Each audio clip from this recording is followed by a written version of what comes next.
Good evening, everybody, and welcome to another edition of the Guys Who Stare at Stats here on the hottest day of the year because, of course, it had to be on a Tuesday that we had the hottest day of the year.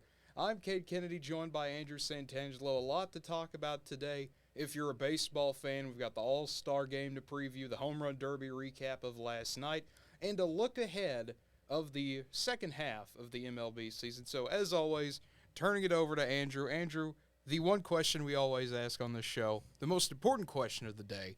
How are you doing, Andrew? I'm doing well. Obviously hot, as you mentioned. Yeah, 114 degrees, just to specify. I'm from Philadelphia, as we mentioned before. I like the nice. Look back home. It's only 90 degrees there. I'll take that. I'd much rather that. And yesterday, I think it was only like 70. So I'm like, you know what?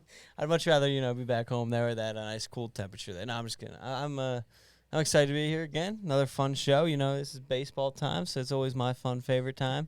As like you said, a lot of baseball to dive into, so I'm excited and ready to jump on it. But of course, first let's tackle the other stuff. Yep, as always, the little news, not a whole lot to get into being, the middle of July, usually your dead period, I guess you could say, in terms of nearly about everything. SEC Media Days is going on, but, we could dissect quotes from that forever, but we kind of have places to be today, so we're going to start with the big story that came out yesterday evening where the Big 12 and Pac-12 officially will not partner up or merge in any way.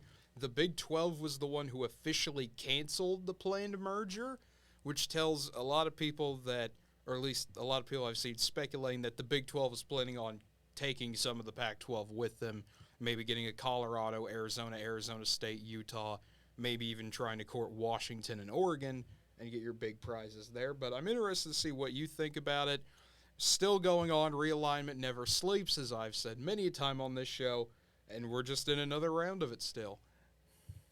Yeah, I think it's a couple things here. I think it's one we touched on last week, and I think it does go a lot into how quick this is all happening. And I know it doesn't look good for the Pac-12 because the Big 12 are the ones that quote-unquote canceled or backed out this year. But I think we got to remember this all happened fast. Neither sides. If you're the Big 12, why rush it this year? You still got OU and Texas technically till 2025. We'll see if it does end up going sooner. But you got some wiggle time there. So I think they're sitting there like, let's not rush this. This all happened so fast. Let's build on it. We don't know directions anyone's going to go. Well, from a Big 12 standpoint, we will obviously have the opportunity to take teams from today to whenever if they disband. Like we mentioned last week, Pac-12 is planning on staying put and still being a conference. So if you're the Big 12, okay, there's going to be these teams next year once the season ends. So there's really no reason for either side to rush it here. And I think that's where both sides want to be careful. And listen, it's already July 19th. I can't believe how fast the summer's going, but we got to remember not just football, but all the sports are about to start back up again. So if you're both sides, you're both leagues, you're also got to realize, you know what? As much as we want to continue to talk about this, we also got to make sure we're ready for the upcoming seasons that start in August. So I think either side don't want to kind of rush things. They want to make sure they can plan things out. This gives them a longer time. So, no, while it ends it this year, I don't think talks are forever over. Yeah, I don't think they are either. I wouldn't be surprised if this is the Big 12 is ending talks with the conference as a whole, but is still continuing with other schools, like I mentioned earlier, Colorado, the Arizonas, and Utah. I think would be a really good fit in the Big 12 if the Pac-12 pretty much ever ceases to exist, which it feels like, at least in my opinion, they're living on borrowed time until they either absorb half the Mountain West or do something crazy. Something's going to happen eventually. It's just a matter of when now, not if. No, absolutely. And I think there still is that opportunity for the win. It's going to happen. It's going to happen eventually. And I was thinking about it when this report came out. What would a Big 12, Pac-12 look like? And it's funny. It'd be, 20 teams? If they fully did, I believe it'd be around 20 or so. Yeah, if not 22, depending if you had anyone.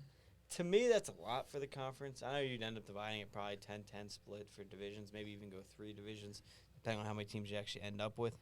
For me personally, that's a lot. I don't know how you do that, for especially football. I get that obviously there's already conferences with a lot in the SEC and the Big Ten, but I don't know. To me, you don't want that. You don't want that many teams. I think like 10 to 14 is a good number for me personally. Mm-hmm. But I don't know how you think about that. If 20 would be too many. my whole thing with it, Andrew, is that 20.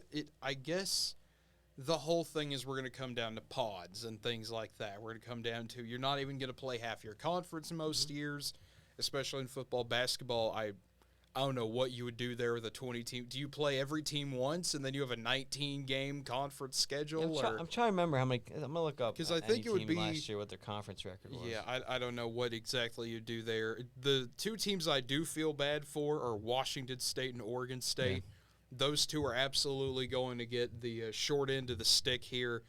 We more than likely are going to see them find a new home somewhere they absolutely do not want to be, whether it be the Mountain West or some living hybrid of the Pac-12 and Mountain West and whoever else you want to throw in there. But it's going to be an interesting time for sure over the next few days. I do also want to mention, now this has never meant anything, but people still use it as a talking point, so I'm going to bring it up anyway. The University of Colorado does have a executive meeting scheduled for tomorrow. This is not the first time that has happened. I'd like to think they just sit and have dinner together because nothing I've ever heard gets accomplished at these meetings. It's just, hey, here's our secret meeting to determine an action that will determine at another meeting. Like, nothing happens, but still the possibility. Also, the rumor that some of the California schools not happy about UCLA leaving, and they're slowly trying to get a movement to block UCLA from leaving and going to the Big Ten, which, I mean, all that would happen, I would think, is Stanford would take their place being a private school. But I don't know. I'm interested to see what you think about that. Yeah, no, real quick. Basketball. There's 18 conference games. Looking at the standings, OSU went 8-10. Oklahoma went 7-11. 30 total games for OSU, 35 for Oklahoma.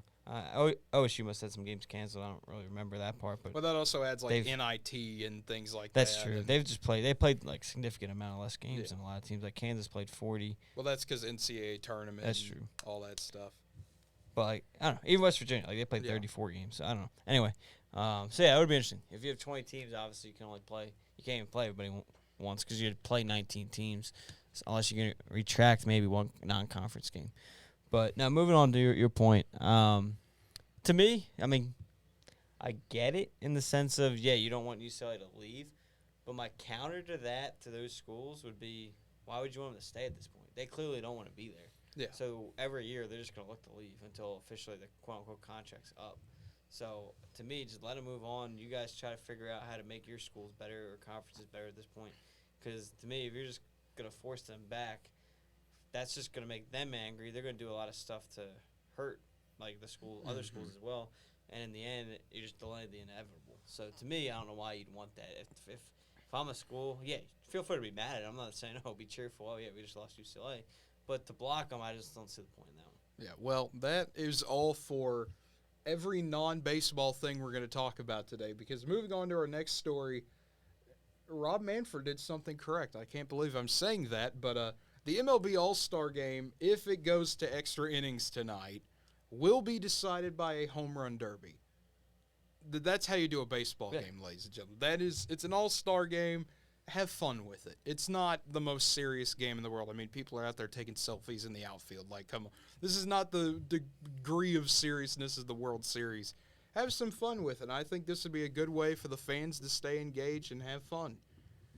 No, absolutely. I think you're trying to avoid. I only remember it 2008 because it was relevant to the Phillies, but I'm pretty sure that All-Star game went to 15 innings. And at that point, it's like, you don't want anyone to get hurt. You don't want to do this. You got to be careful of that. And I think that's what played in this factor. But I love the idea. You might have been able to do one extra inning maybe. I don't know. Nothing crazy. But, I mean, I think the NL has an advantage here if it does go to extra innings. I forget. I can't remember the team for the AL versus NL, but the NLs, I was like reading it. I'm like, okay, that looks a lot better. They don't have like 4 of their 5 home run derby participants, I think, and the AL had like 1 of them. Yeah. So I don't know exactly. I don't think that really came out the full details on how it's going to work.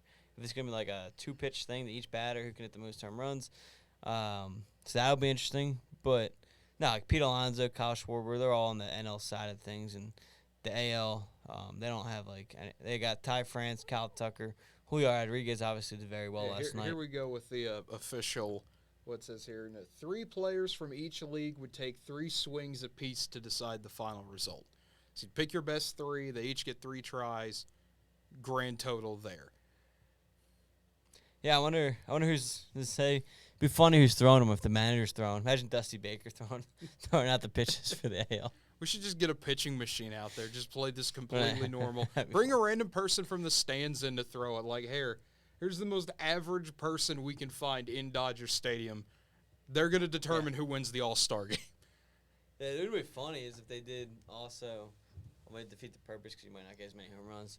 But if like the NL got to pick like who's pitching, like so. You, like, put up the best against the best. Or, like, some powerhouse against powerhouse, and then you can even do, like, whoever's got the furthest hit in the end of those 3 swings. That'd be funny to watch, too, because then you can actually get power versus power rather than that slow pitch or whatever. The funny thing for me is, what if they go up there and that team wants to win so bad they throw, like, 3 straight balls? Like, what happens then? What if you just throw, like, low and away to throwing in the dirt? Like, they can't do anything with that. Do they get a redo? Like, if not, I'm walking the guy, like... Come on, 3-pitch walk here. You can't stop that. That's true. Well, it's going to be interesting to see. It's going to be a fun game. It always is. And of course, there's also the possibility we don't even get this scenario. Oh, no, yeah. We can have a 10-1 game, and we all forget about it. Yeah. But moving on to what happened last night, the Home Run Derby, Juan Soto, who may not even be with the Nationals for very long. Nope. We don't know what's going to happen, but he does get his big achievement, winning the Home Run Derby over Julio Rodriguez, who I've got to say about Mr. Rodriguez, they call him J-Rod Show. There's the absolute reason. He had 16 home runs coming into this Derby. He hit 32 in his first round. He doubled his entire total in one round of a Home Run Derby, which you just love to see fun things like that. So many fun moments from last night. I've got to say, this is probably not the most fun I've had at a Home Run Derby. I mean, every time you do it in like a Coors Field or something like that, or where you're just going to have balls flying all over everywhere out of that ballpark. But it was still a whole lot of fun to see. Getting to see Albert Pujols get his farewell and then somehow beating Schwarber in extras and then having the actually pretty close battle with Soto there. And then just so much fun. And also seeing Pete Alonso lose was interesting. You'd hyped him up as like the 2-time back-to-back, and no one can beat Pete. Oh, he just got beat.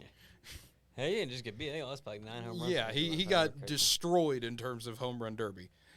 But no, overall, I think it was a fun night. It was fun on the field, fun watching all the clips. I will be a little picky. I was disappointed in the ESPN broadcast. They messed up so many of the home runs. Which are we talking? The StatCast or the normal broadcast? Well, the normal broadcast, whoever was keeping track of the home, like, I don't know if you caught this, and I've seen a bunch of videos making fun of it on Twitter today. I don't know how much you go on Twitter, but there were plenty of times, and I don't know if you picked up on this watching it, where the home run, like, they weren't keeping up, or they missed a home run, or they gave too many home runs out. Yes. And, like, even the Juan Soto, his winning home run. They didn't even call correctly. They're celebrating it, and then all of a sudden he just keep going because they miscounted. And I think really he hit, if I counted right myself, and I wasn't sitting there with a clicker or anything, but I'm going off the announcer and everything.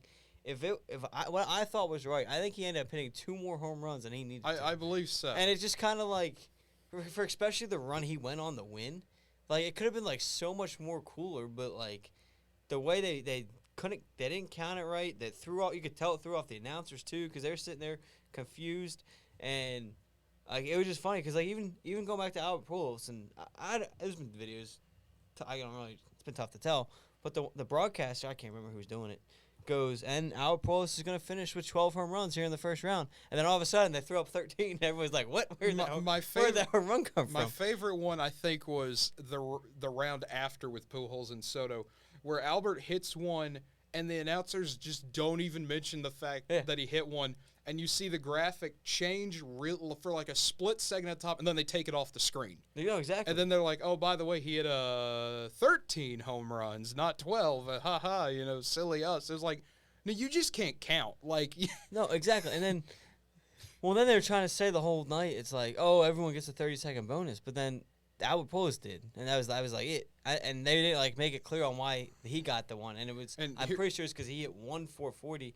And you got 30 seconds. The way I understood it is that everyone got a 30-second bonus, and if you hit 2 440s, you got another, which if that's the case, why is there a 30-second bonus? Just give him 3.5. Yeah, exactly. If everyone gets a bonus, it's not a bonus. No, exactly. No, you're right. That's what was confusing. And again, it wasn't necessarily the actual home run derby itself. It was more the way everything ESPN around presented it. it. Also, Ronald Acuna Jr. nearly getting burned alive on national television. Yeah. That was interesting. That was that. Everyone was making fun of that. I'm like, well, if I was in that spot and I felt that he'd come up my back, I might jump too. So I can't really fault him for it. Yeah, if I'm sitting there and I hear and see fire launch up behind me, I'm going to be a little jumpy about that too. So, no, it was an interesting night overall. Again, I think it was great. It was a couple of flaws here on the broadcast, but, I mean, again, the overall night, I looked at all the players and stuff, had fun. And, yeah, like you said, Al Prolis, all that, the farewell was great. Seeing, like, Schwarber have fun with it, too. He was bowing down the pools after the bonus round before he went. The connection between Albert and Soto that people might not realize, that was cool to see. I mean, you don't realize how close some of these guys are to that. So, no, it was a blast overall. And, Juan Soto, like you mentioned, he might not even be in that uniform here in a few weeks, which is funny to think about. That was the one joke I kept seeing last night on Twitter was like, everyone's like, wow, future insert your favorite team here, Juan Soto. Well, I go back to that. I mean, that was big news over the weekend, was him declining $440 million. I'm not saying he's in the wrong. He's right, obviously. Yeah, he does. Obviously, it seems like it's a mess in Washington. He wants to go somewhere where he can win and everything and actually live up to the contract and such. But, again, I'm not saying he's in the wrong. I'm just saying, how funny is it, though? Like, imagine if someone came up to you, Cade, and was like, here's a $440 million contract. Yeah. Imagine having the opportunity to be good enough at that sport to be like, you know what, I can make that free agency. Yeah. I'll find another team that will pay me that, if not more. Like, imagine just having the opportunity to decline $440 million. Imagine having the power to be like, no, I want $500 million. Like, come on, you got to entice me here a little bit. The one other thing I want to say about the home run derby before we get off it, and I watch the StatCast. I watch it every year with Jason Benetti. Always a fun time. And like you mentioned with some of the calls, for the first, 2 or 3 rounds, or the first 2 or 3 first-round matchups, they would go the first 30 seconds without actually showing any of the home runs. They did a split screen, and they would show the batter, from his angle, like a down-low shot of him, and they would show some random other thing on the other half, and then they would cut to the outfield shot where you could see the home run balls flying. And in the first time, I was like, okay, maybe the camera guy got screwed up or something, or maybe someone's in the way. Then they did it again. Then they did it again. And they kept doing it. And then finally, for the second round, they stopped doing that. And I went over to normal ESPN. I was like, is this just an entire ESPN problem or what? And then I saw another person who was complaining where, because they kept putting little pink trails on the balls, because sponsored by T-Mobile, of the home runs so you could see where they're flying out. And someone's like, listen, I have ADHD. I cannot handle 8 things flying around on the screen. And I was like, yeah, it got pretty brutal at times, when Schwarber was catching up at the end and hit 6 home runs and 7 balls or something like that, and you saw pink line. Like, you couldn't even see what was going on the other screen. You just keep seeing lines flashing everywhere and the camera cutting every 2 seconds, because I've always been told, and this might be the greatest myth of the home run derby, you're supposed to wait until the ball lands to throw another pitch. Yes. And I've never seen that happen, ever. I've never seen that actually be implemented. Yeah, I think a few years ago there was someone that had a home run discounter or something. But no, because I remember that was the thing. They're pretty lenient on that. I think it's funny. You have the umpire there. He's standing there like, hold on, okay, go. Yeah. Hold on, go. It's like they're throwing the ball even when the ump's like this, and they're still throwing the ball. Yeah, or the one that also got me, I think it was, I can't remember which one it was. It might have been multiple people. They would throw one after the clock hit 0 and they would count it. Yeah. And I was like, you already heard the buzzer go. Why did you throw that? But then they'd count it and be like, well, I guess you should. I don't blame them for trying to sneak another one. It's more whoever's counting or the umpire who's got to wave it off. I don't know. There's so many weird things more with the overall presentation of it. It was a weird seeing it in the sun, too. That was something I wasn't really a fan of, was daytime home run derby. I agree, but you can't punish. Yeah, but I can't punish California for being in California. Yeah, if you're going to do a night game, or a night derby, it's going to be like 11 o'clock Eastern. Yeah. By the time it's 8 o'clock there. Yeah, and I don't blame them for that whatsoever. That's more of I'm used to it being a big nighttime event, and seeing it at 5 o'clock Pacific time was weird. Well, next year will be the same because it's in Seattle. Yeah. I don't know. I don't know. Maybe you should just do that some other time, I feel like. Or, I don't know. My whole deal is that it should be at the ballpark with the most home runs hit in it. I think that would be a fun event. Like, just for 1 year, I want to see that happen. Like, this year would have been at Camden Yards because that had the most home runs hit. Some years you'd have that at Coors. Some years you'd have it at Great American. Now, that would only be if the people in the home run derby were not also all-stars themselves. Yeah, I so you think have to be careful with that, or you maybe cut it off. Okay, who has the most home runs at the end of June? That way you have. Yeah, because I would view it more like the dunk contest in the NBA. How many all-stars do you see in the dunk contest in the NBA? Not as many. Let's run through it. This year you would have Kyle Schwarber, Kuna, Yeah. Rodriguez, not Pujols. Who did Kuna face? Oh, Soto. Yeah, Soto. Um, Alonso's in there. Alonso. Who was the Julio Rodriguez. Who did he face first round? Jose Ramirez. Seager was in there as well. Corey Seager. So I think Albert's the only one on the list. I think so, but I would love to see that as like a kind of how the NBA does the dunk and three-point contest, which I say that, and then both Curry and Clay were in the three-point contest, so that kind of ruins my point. But and Cade. I think it'd be fun to do as like a grow the game. Here's some guys you may have not have ever heard of before, but they can also swing the bat really far. Have it as a fun deal. But you know what's funny about that? With how bad MLB marketing is, I bet you no one would watch. Obviously, Albert, check him Yeah. off. Pete, because, he's been here before. Yeah. I bet you a lot of people haven't heard of Julio yet. Bet you, Soto probably. There's some guys in there that probably haven't heard of. Yeah, so that's what happened with Julio Rodriguez. I saw a bunch of Mariners fans were like, yes, it's our guy. I was like, and they're like, the new rookie. I was like, oh, that makes sense why I've never heard of him. I was going to say, who the heck is this guy? Except he's probably going to win Rookie of the Year. Nobody knows about him. Yeah, well, I guess this was your wake-up call, I guess, including to me, because now I know. And then they got to sneak in there. Oh, by the way, the Mariners have won 14 games in a row. Yeah. Oh, yeah, big hottest team in the league. Yeah, Let's not talk about them. Yeah, hey, they're playing the Astros, though. Have you heard about the Houston Astros? They may or may have won a thing or two. But moving on to winning, the All-Star game tonight at 7 on Fox. The National League favored in it, but the American League has won the last 5. National League trying to turn that around tonight. Like I said, they are the favorites. Shane McClanahan of the Rays versus Clayton Kershaw of the Dodgers is your starting pitcher matchup. Should be a fun one, as always, in Dodger Stadium. No, without question. It's always hard to predict who's going to win these, not only because everybody's all-stars, but because they only play like 2-3 innings, and then they sub everybody out to make sure everybody plays. So it's always tough. So, yeah, it's like I would go through the starters, but there really is no reason to when everyone's going to play. It's all different by the third inning, especially with some of the guys, especially like pitching. Like sometimes they only throw 1 inning and then they're already going to the bullpen. So it's always a fun night, though. We'll see how fun it is. I'm sure there'll be something funny that comes out at night, like you said. A few years ago, maybe even last year, people were taking selfies with each other. So I'll be interested to see. I'm sure they'll have some. Why am I blanking on that terminology? Man, when they talk to players during the game. Yeah, do the little in-game interviews or something like that. I don't know. Mic'd up. Yeah, I don't know why I blank on the name, but it's simple as that. But I'm sure they'll get some fun players to participate in that and everything, and they'll say something funny for the fans. Man, here's the tough part too.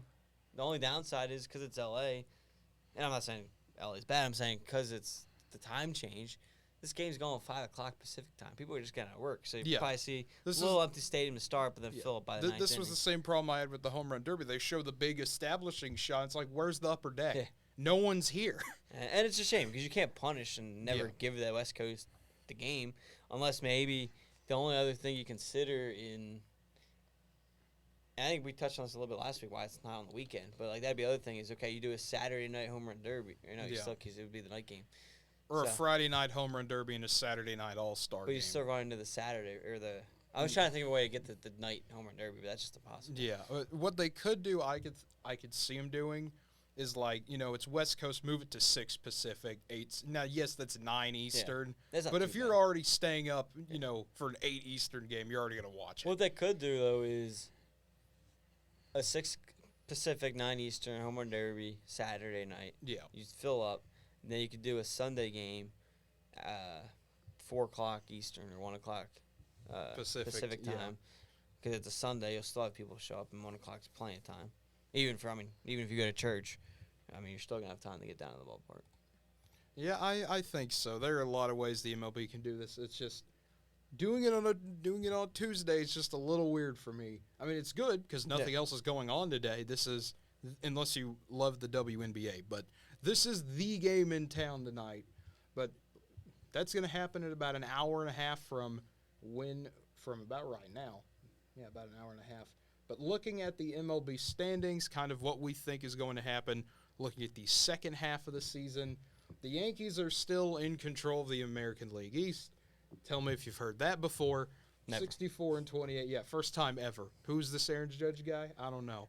Who's this guy? Is he a judge? He's short, right? Yeah, he's like 5'1". I don't know. But the Yankees are controlling 64-28 record, like I said. 51-41 are the Tampa Bay Rays. 13 games behind them. Looking at the AL Central, it's the Minnesota Twins with a 50-44 record. But 2 games behind them, the Cleveland Guardians at 46-44. In the AL West, the Houston Astros 59-32, taking first place, but on a 14-game winning streak, chasing them, the Seattle Mariners with a 51-42 record. I do want to mention the Mariners play the Astros right when we get back from the All-Star break. That game is sold out in Seattle. First sellout since opening day. And so it is a heavily advertised series there between those two. That will be some must-see TV. Oh, no, without question. And then looking at the National League, the Mets continue to control the NL East, but Atlanta's still giving them a run for their money, only 2.5 games behind. Mets are 58-35, Braves are 56-38. Looking at the NL Central, the Brewers are 50-43. The Cardinals are 50-44. Darn you, weather, for canceling that Reds game. We might have been tied. That's all I can say there. That game will get made up at another time. In the NL West, the Dodgers have a commanding 10-game lead over the Padres. 60-30 are the Dodgers. 52-42 are the Padres. When you look at the wild card, though, you clearly see the AL East has a distinct advantage that has changed a little bit over the past week as the Mariners continue to get more and more hot. Tampa Bay has the first wild card. Half a game behind them is Seattle. And a game behind them is Toronto. But the Red Sox, Guardians, Orioles, and White Sox are all in contention for that final wild card spot. You look at the National League. The Braves have a 6-game advantage on everybody for the first wild card spot. 4 games behind them are the Padres. And 2 games behind the tiebreaker between Philadelphia and St. Louis going to the Phillies. So they would get that wild card spot as of right now. Yeah, no, a lot of fun here at the All-Star break. A lot of different headlines, storylines going into the break. Like you mentioned, Seattle and Houston coming out of the break. Who's going to battle out that series? It's going to be fun. This is an exciting time always right out of the All-Star break. A lot of that can make or break your season there. So it's tough because a lot of people obviously thought Chicago White Sox was going to be a huge division leader, get to the postseason and try to make a run. Here they are fighting for their life. But here's the thing. They're only 3.5 back, and everyone's still waiting for all of a sudden that White Sox team to wake up and start to get on a run, get hot, and get to the postseason. It's still there. I mean, you mentioned it. They're only 3 games out of their division.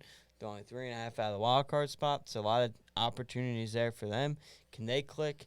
Baltimore, is this just a good run? Are they going to come back down to earth and drop back a little bit? Or is this run, okay, we got confidence now. Let's go on, make it a fun summer, make it a fun September, and give ourselves a chance. Texas Rangers, they're an odd team. 7.5 back, obviously. People want to throw them out So that's all you need to say. Just they're an odd team. Well, that's end of story. No, it is, though, because, 7.5, you want to say, okay, yeah, they're done. It's a lot of ground to make up. But they're just an odd team, meaning, like, they're better than the record shows. I truly believe that. Their pitching struggles, obviously. But they still got bats in there, and that's where it's kind of confusing a little bit on why they struggle so much.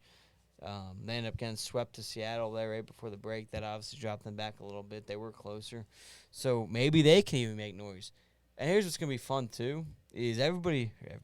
I always live for the MLB trade deadline. Like, down the stretch, you're gonna find out who's for real, who's not here these next few weeks. And that week of MLB trade deadlines and the day, it's just rumor after rumor. Teams are throwing everybody at each other, prospect after prospect, and the extra wild card spot is only going to make that crazier because you're either going to have teams, oh, we have another wild card spot. We can get there. Like if you're Miami, 5.5 back, oh, we got to jump San Fran and either St. Louis and Philly. Well, we're going to up our price for a guy. I don't know, one of the guys that people want because you know what? We still have a chance to make a run. Maybe we want to go out and try to add players and make a run at that last wild card spot. Or you're still going to have teams give it up, but it's going to make a bidding war for those guys and turn that. So there's a lot to look forward to here. Juan Soto drama. Is he going to get moved? He's probably, his average is down, but he's still one of the best power hitters in the game. So it's going to be a fun second half. I don't know who you like the most here to kind of close things out in the season meeting, but I look at the AL, and I'm still expecting White Sox to make a jump sometime. And I think they find a way. I don't know how it's going to be because there's a lot of good teams, but there's just too much talent on that White Sox team to miss the playoffs again. And I'm waiting for it, and I think it will happen eventually, is they find a way to sneak into the postseason. Do they go far? That's another question, but I think they can find a way to sneak. Yeah, to me, this seems like the year of the underdog more than others. Think about it. You have the Mariners going on this 14-game winning streak out of nowhere. The Orioles are above 500 and have had one of the craziest AL Easts we've seen in a while. Boston is doing who knows what. They're either really good or really bad, depending on the day. Toronto fired their manager. The AL East is going to be one of the craziest races for second place I've ever seen in the division. Because no one's catching New York. That's not happening. You're not catching the Yankees. But that battle for probably second place in the first wild card is going to be crazy. I could really feel like the Orioles could make a run. It's weird saying that, but with the momentum they've had over the past few weeks, it wouldn't surprise me if they actually came out and shocked kind of everybody for once. They've already done it so far, kind of the why not us, why not now mentality. I like seeing the Orioles do well. I like seeing a lot of the teams we don't really think about often do well. So I'd love to see something like that happen. Like you said with the White Sox, I keep expecting them to make a jump too. Just one of these days you're going to see it. Oh, hey, now they're doing what we expect them to do. That's what we look forward to. I really want to see if the Angels even do anything. It's just every year you think one day they'll do something having two of the best players in the game. It never happens. I'm not getting my hopes up for it, but just to see them maybe make a competitive run. In the NL, the battle of the Cardinals and the Brewers is going to be fun. Every year, it comes down to late in the year. There's a big series between the two. Usually the Reds somehow get involved. I don't know why. It always goes through Cincinnati, whether they're good or bad. They always determine the darn NL Central. I don't know why. The Cardinals can never beat them, and the Brewers can always beat them, and that becomes the equalizer. But the Pirates are the exact opposite. It makes no sense. I always want to see if the Rockies or Diamondbacks can do something. Colorado having probably the greatest home field advantage in sports with the altitude. Always good at home, always bad on the road. Maybe if you get more home games than road games at the end, get hot, maybe win a few road games. You never know what the Rockies could do. So there's a whole lot of possibilities here with baseball. Like we've said before, it's a weird sport. It's a long sport. There's 162 games. Teams are going to go really hot. Teams are going to go really cold. It's just who gets hot at the right time. Yeah, listen to this. This is pretty funny. I pulled the schedule. They got St. Louis September 15th through 18th, and then Milwaukee 23rd through 25th. Listen to this, though. I don't know who made the schedule. Obviously, usually a series is 3 games, sometimes 4, sometimes 2. From September 30th to October 5th, the Cincinnati Reds play the Chicago Cubs. Yep. They play 3 in Chicago, and then they play 3 in Cincinnati. That's an NL Central thing. It just always has been. I've seen the Cardinals do 5-game series with the Cubs before. I've seen Cincinnati do immediate back-to-backs. The Cardinals have done it. The Brewers. It's just a weird facet of being in the NL Central. If that's going to happen for a lot of NL Central teams, please give me Cardinals Brewers for the final 6 games of that season. Unfortunately, we do not get that. Yeah, we don't get that, but I don't think my heart could handle that if it comes down the stretch to a giant series between those two. I'll tell you what. It probably will. I'll tell you what, the Cardinals better be in good position by the end of September. Yeah, because it usually Brewers got Miami and Arizona. Mm-hmm. Let's see what the Cardinals got at the end of September, because that will be a favorable schedule for the Milwaukee Brewers. St. Louis to end the year. Well, I want to say they got a favorable schedule, but it's tough playing a team 6 straight times. Yes. They get the Pirates for 6 straight. Yeah, they get and what will probably happen, the Cardinals will take 2 out of 3 at Busch. They'll go to PNC Park, and whatever they need to happen that first game, the opposite will happen. Just everything will go horribly wrong, and then they'll either just come out and smoke them the next 2, or the Brewers will have it so far locked up, or the Cardinals will, that it won't even matter. That's just how that always works. It gets crazy at the end of the year. The Pirates and Reds always do this. They always hold St. Louis and Milwaukee hostage. They do it to Chicago every once in a while when the Cubs were competing. Some of those years it just completely didn't matter. But that, and one thing I do want to mention, because we mentioned this on the show last week, you asked me to take notice and keep in mind if they would ever mention the Contreras brothers. Yes, I did. Never mentioned. Have not heard a single thing about it. Watched SportsCenter every night. Never heard a single thing about it. Yep, I'm glad you took SportsCenter because I went to the website and MLB's got nothing on it. But let's pull up the starting lineups for the All-Star game real quick. All right. Let's go back to the NL real quick. Let's see what's happening. All right. That you would think when I click All-Star game it would take me to All-Star, but no, I gotta go up to the schedule. That'd be too easy. All right. Looking at the AL lineup, we've got Ohtani, Judge, Devers, Guerrero, Stanton, Buxton, Anderson, Jimenez, and Kirk. Look at the NL lineup. It's Acuna, Betts, Machado, Goldschmidt, Turner, Contreras, Peterson, McNeil. How about that? Tell me how many times in an All-Star game brothers have batted back-to-back. Not only are they the same starting lineup, they're batting back-to-back. Yeah. And when they, what would I wouldn't really see is, please give me back-to-back home runs. Yeah. Like, that would just be an amazing storyline. I don't know. We'll see what happens. Obviously, again, I want to emphasize, I understand it's a fluke in a way because Harper's hurt. But you still could have advertised it to the moon. Like, it could have been advertised so much better. It's a shame. But I'm glad you did that and noticed. The other thing I've got to say that's weird is just seeing designated hitter for the NL. That's just weird. Yeah. I don't like that. It hurts my soul a little bit. Yeah, I'm a classic guy too. Unfortunately, we're at a disadvantage. We are at a disadvantage. Make the pitcher hit the ball. I want to see pitcher home runs. I think they always did DH for the All-Star game, if I remember. I think so, but just even more without this year's bid. No, absolutely.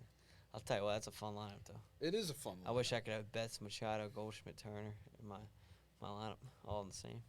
I mean, I wish I had all the All-Stars. I didn't realize. I guess it makes sense.